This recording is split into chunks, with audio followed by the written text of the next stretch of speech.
अस्सलाम वालेकुम। Wheel experts के प्लेटफॉर्म से मैं हूं ख्वाजा नईम अहमद और आज हम आपको रिव्यू करने जा रहे हैं EFI कल्टस का, क्योंकि पिछली वीडियो में हमने आपको रिव्यू दिया था कार्बोरेटर वाली कल्टस 2007 मॉडल का।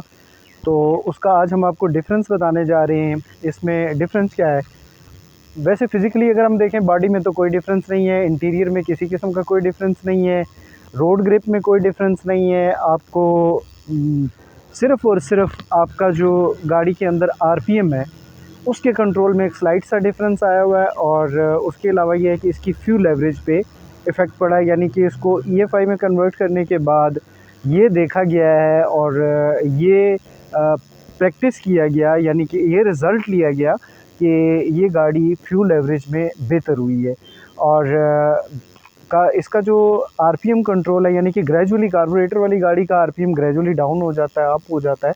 इसमें इस तरह की चीज़ नहीं है, क्योंकि ये EFI टेक्नोलॉजी है और EFI टेक्नोलॉजी में इसका जो RPM है वो एक स्पीड लिमिट के साथ साथ इंक्रीज़ होता है और अकॉर्डिंगली फिर नीचे भी आ रहा होता है। और उसके अलावा इसके फ़ीचर्स की अगर हम बात करें, कल्टस 2000 से लेकर का जो ट्रेवल है 2017 तक, यानी कि 17 सालों का जो हिस्ट्री है पूरी कल्टस की, इसमें इन्होंने किसी किस्म का कोई मेजर चेंज नहीं किया। लेकिन ये 2008 में आके जब इन्होंने EFI में इसको कन्वर्ट किया है, तो EFI में कन्वर्जन सिर्फ इसीलिए किया है, इसको एनवायरमेंटल फ्रेंडली बनाया है और फ्यूल एफिशिएंट बनाया है।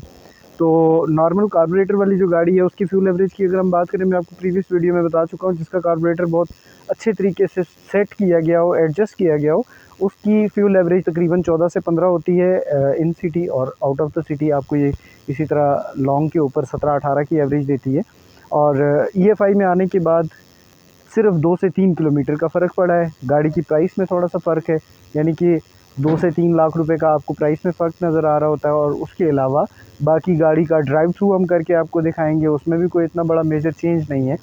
सिर्फ VXR और VXL चूँकि वेरिएंट क्लोज़ हो गया था, उसके बाद VXR आया था, और VXR के साथ जब इन्होंने इंजन के अंदर ये ट्रांसफॉर्मेशन की है, यानी कि इंजन को ट्रांसफॉर्म किया है, एक टेक्नोलॉजी लेके आए हैं, इसको फिर आगे ले जाके यूरो 2 की है, तो सिर्फ इन्होंने अपने सुजुकी के जो इनका मार्का होता है उसके साथ VXR I लिख दी है। तो इसके अलावा अगर हम बात करें इसके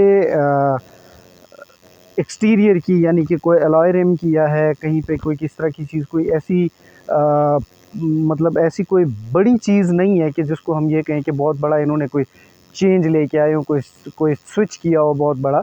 अलबत्ता 2017 से 18 पे जब शिफ्ट हुए तो सुजुकी सिलेरियो जापान में चल रही थी पहले। पाकिस्तान के अंदर चूँकि कल्टस का बहुत ज़्यादा एक तो नाम भी बन चुका था, एक मेयार है, और इस वजह से इन्होंने सुजुकी सिलेरियो को लाके पाकिस्तान के अंदर न्यू शेप वाली सुजुकी कल्टस लॉन्च कर दिया। इंशाल्लाह ताला नेक्स्ट आने वाली वीडियो में हम आपको उस जो न्यू मॉडल सुजुकी कल्टस है उसका भी रिव्यू देंगे, उसके अंदर क्या क्या चीज़ें लेके आई हैं। वो एक बहुत बड़ी तब्दीली थी। हालांकि वो गाड़ी पहले भी चल रही थी, ट्रेड हो रही थी, दुनिया में चल रही थी। यहाँ पे पाकिस्तान के अंदर इसको सुजुकी सिलेरियो के नाम से नहीं लॉन्च किया, इसको as a Suzuki Cultus launch किया गया। और इसके टायर्स की जो साइज़ है वो 13 है, और इसी तरह एज़ इट इज़ आपको मार्केट से इसके अलॉय रिम्स भी जो हैं वो 13 पे मिल जाते हैं। बाकी प्रीवियस वीडियो में डिटेल्ड आपको सारी चीज़ें इसकी बता दी गई हैं। डोर हैंडल, कलर, इसके जो अपना डैशबोर्ड का जो मटेरियल है, स्टीयरिंग व्हील है, interior, each and everything, seating capacity, even कि इसके इंजन के CC और हार्स पावर भी सेम है, किसी किस्म का कोई इसमें चेंज नहीं है। अलबत्ता अगर इसके चेंज की हम बात करें, EFI में इसको कन्वर्ट करने के बाद सिर्फ यहाँ से इसका कार्बोरेटर रिमूव हुआ है और उसकी जगह पे ये EFI सिस्टम लगा हुआ है जो आप देख रहे हैं। सिर्फ ये मेजर चेंज है। ब्रेक इसकी मैनुअल है, किसी किस्म की कोई ऑटोमेशन नहीं है, कोई चीज़ नहीं है। और इसके अलावा ये पावर स्टीयरिंग भी नहीं है, ये मैनुअल गाड़ी है। ठीक है, EFI होने के बावजूद अगर आपकी गाड़ी मैनुअल है, आपको स्टीयरिंग पे इतना ज़्यादा ज़ोर लगाना पड़ता है, आपको गाड़ी को मूव करने के लिए बहुत ज़्यादा फोर्स चाहिए होती है, तो ये सारी चीज़ें इसके ड्रॉबैक्स में आ जाती हैं। साथ साथ पावर स्टीयरिंग का जो मैंने आपको पिछली वीडियो में भी बताया था, और अभी भी मैं दोबारा आपको ये बता रहा हूँ कि पावर स्टीयरिंग के लिए, कल्टस के लिए, इवन कि कोई भी गाड़ी हो आपकी मैनुअल हो जिसका आपका पावर स्टीयरिंग ना हो, अब बहुत ज़बरदस्त और बड़े शॉर्ट से सॉल्यूशंस आए हुए हैं। इलेक्ट्रॉनिक मोटर्स हैं, इलेक्ट्रॉनिक सॉल्यूशन से वो आपके विदाउट अल्ट्रेशन आपको कुछ काट छाट नहीं करनी पड़ती। वो बहुत सादा सा उसका तरीक़ाकार है और बहुत बहुत ही कास्ट एफिशिएंट है, यानी कि आपके 8 से 10 हज़ार रुपये में आपकी गाड़ी जो है वो स्टीयरिंग के लिहाज से आपकी मैनुअल से वो हाइड्रोलिक में शिफ्ट हो जाती है। कल्टस गाड़ी EFI हो, नॉन EFI हो, यूरो 2 हो, अगर हम इसकी आउटर लुक की बात करें तो रिमेन सेम।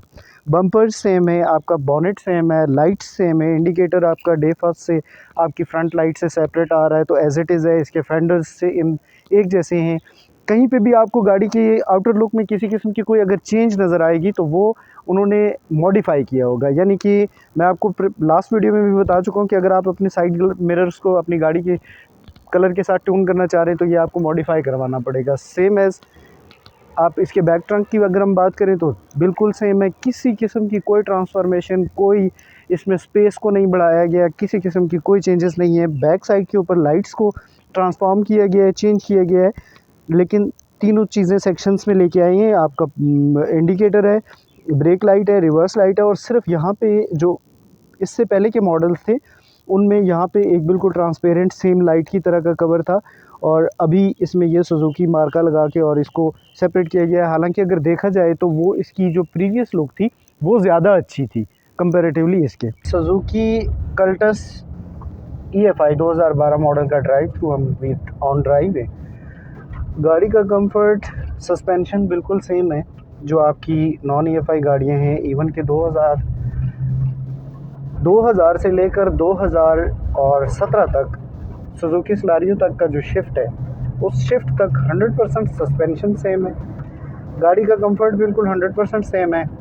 लेकिन ये है कि जो गाड़ी आपके पास पावर स्टीयरिंग है, और यानी कि VXL में कुछ लिमिटेड एडिशन में पावर स्टीयरिंग आया था, वो तकरीबन बेहतर है। सिर्फ इसमें पावर स्टीयरिंग का मैनुअल होना जो है ना, ये बहुत ज़्यादा मतलब एक एग्जॉस्टेड पोजीशन है। यानी कि आपको गाड़ी को टर्न करने के लिए पूरा यूँ समझ लें कि आपको एक तो इस गाड़ी का वेट भी ज़्यादा है बाकी दूसरी छोटी गाड़ियों से, तो इसके ऊपर बहुत ज़्यादा आपको फोर्स लगा के इसको टर्न राइट टर्न लेफ़्ट करना पड़ता है।